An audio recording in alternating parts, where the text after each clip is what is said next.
Kemudian berikutnya, karena saya di-mention oleh Pak Dubes Dino, saya mau luruskan beberapa hal. Sebelumnya, terima kasih atas masukan yang telah diberikan, sangat cermat dan terstruktur. Saya pikir beliau adalah diplomat hebat, pernah menjadi wakil Menteri Luar Negeri, walau hanya diberi kesempatan sekitar 3 bulan. Jadi yang pertama, masalah biaya bila keluar negeri. Ini sudah dijelaskan beberapa kali. Jadi segala kelebihan biaya yang telah dianggarkan oleh negara itu sepenuhnya ditanggung oleh pribadi Presiden Prabowo. Kemudian yang kedua, jumlah rombongan. Ini sangat penting. Jumlah rombongan Presiden Prabowo itu sudah berkurang besar-besaran, lebih dari separuh dari periode sebelumnya. Jadi kalau dulu itu sekali keluar negeri bisa lebih dari 120 orang. Zaman Pak Dino seperti itu. Nah, zaman Presiden Prabowo jumlahnya antara 50 sampai 60 orang maksimal. Ini sudah banyak yang tahu, termasuk juga wartawan pasti tahu itu semua. Kemudian yang ketiga, jadwal harus 1 tahun sebelumnya. Jadi gini, perkembangan dunia global itu sangat dinamis, hari per hari. Nah, jadi ada jadwal tahunan dan ada jadwal yang mendesak sesuai kebutuhan dalam negeri dan luar negeri suatu negara, ya. Kemudian yang keempat, masalah protokoler dan frekuensi keluar negeri dalam 1,5 tahun terakhir. Jadi Presiden Prabowo itu adalah presiden baru yang mulai menjabat saat dunia sedang krisis. Sebelumnya ada konflik di Ukraina, ada di Venezuela, kemudian sekarang ada di Iran dan Timur Tengah, itu terlibat Saudi, Qatar, Bahrain, UAE dan lain sebagainya, ya. Jadi setiap pemimpin tentunya harus bangun hubungan yang dekat antar pemimpin dunia. Dan kita tidak bisa hanya mengandalkan saat krisis baru kita minta bantuan. Tidak, kita harus panen hubungan yang baik.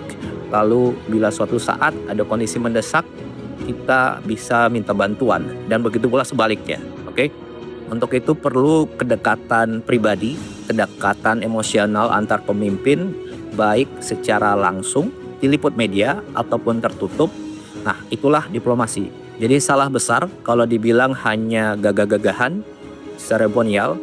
Jadi kita harus lihat apa yang sudah dicapai dalam 1,5 tahun terakhir ini. Yang pertama, Indonesia masuk BRICS. Manfaatnya apa? Ya sekarang ini, di tengah konflik krisis dunia, situasi negara terjamin. Stok BBM aman. Harga BBM subsidi tidak naik. Stok pangan aman. Kemudian yang kedua, tarif 0% di Uni Eropa. Ada 25 negara di situ. Dan ini perjanjian yang sudah diurus belasan tahun yang lalu. Tapi kapan tercapai? Ya zaman Presiden Prabowo, tepatnya tahun 2025 lalu.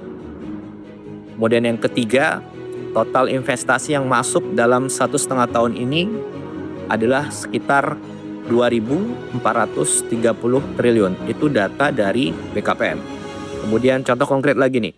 Bulan lalu Presiden Prabowo ke Jepang dan Korea, kembali langsung ada investasi sekitar 575 triliun. Kemudian yang keempat, sekarang kita punya alat pertahanan yang kuat sekarang, ya.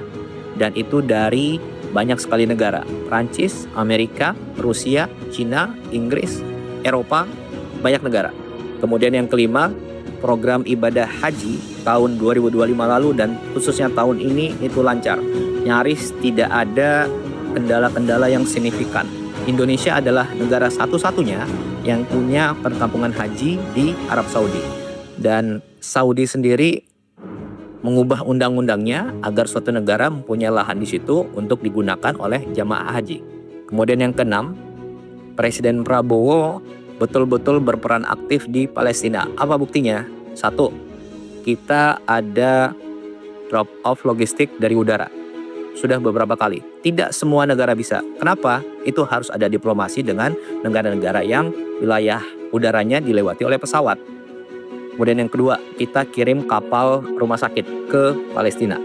Kemudian yang ketiga, kita menyekolahkan anak-anak Palestina di universitas di Indonesia. Sekarang mungkin sudah sampai 100 orang yang sudah sekolah di sini dan lain sebagainya. Kemudian yang ketujuh, Baru minggu lalu ada WNI yang diamankan pihak Israel di Laut Bebas, dan lewat diplomasi dari Menteri Luar Negeri dan teman-teman Kemlu selang beberapa hari kembalikan ke Indonesia. Jadi ini lewat diplomasi yang baik diberitakan maupun yang tertutup gitu ya. Dan ingat, yang tadi saya sampaikan adalah hasil konkret nyata 1,5 tahun terakhir. Dan semua itu adalah diplomasi yang dilakukan oleh Presiden Prabowo lewat berbagai macam cara, baik yang dipublikasikan maupun tidak dipublikasikan. Karena yang terpenting bagi kami adalah hasil konkretnya. Itu yang kita utamakan. Kemudian terakhir, masalah pertemuan dengan kepala negara lain di event-event tertentu. Jadi gini, pertemuan dengan kepala negara lain di suatu event itu yang menentukan adalah Bapak Presiden dan juga saran dari Menteri Luar Negeri. Dan beliau-beliaulah yang mengetahui mana yang prioritas, mana pertemuan yang harus diutamakan, mana pertemuan yang bisa langsung ataupun cukup menggunakan telepon, mana pertemuan yang perlu diberitakan, mana yang tidak diberitakan. Dan saya rasa semua diplomat hebat tahu itu. Jadi kurang elok rasanya kalau itu masih dipermasalahkan ya. Jadi ruang untuk setiap masukan tentu kita terima, tapi jangan sampai kita mengaburkan fakta tentang semua hasil yang telah kita capai. Saya rasa itu.